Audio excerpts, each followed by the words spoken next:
So what is Coco Coir?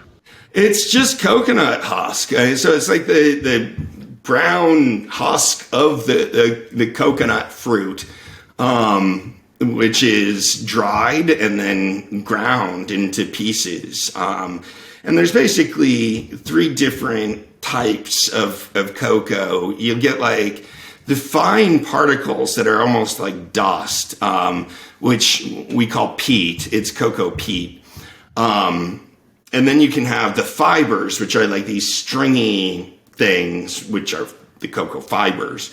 And then you get like chips, which are like less broken down, still hunks of the coconut husk, basically.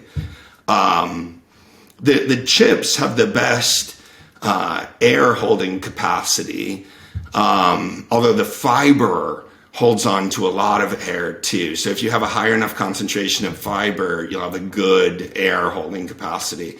The peat or the dust holds on to more water and less air. So you want to have a blend of peat, fiber, and chips when you're growing.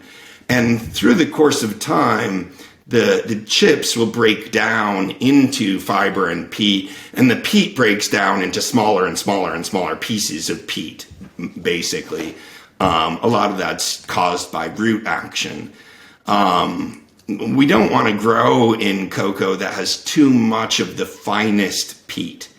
So oftentimes we'll rinse it through a colander or another screen or a sieve or something that lets the finest particles sort of rinse out and keeps the larger particles behind.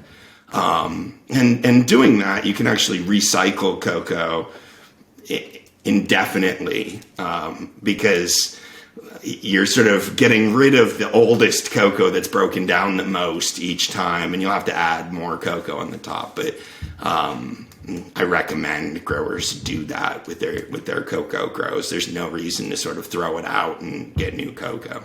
This clip is brought to you by AC Infinity. Use discount code MrGrow at 15 to save on any of their products.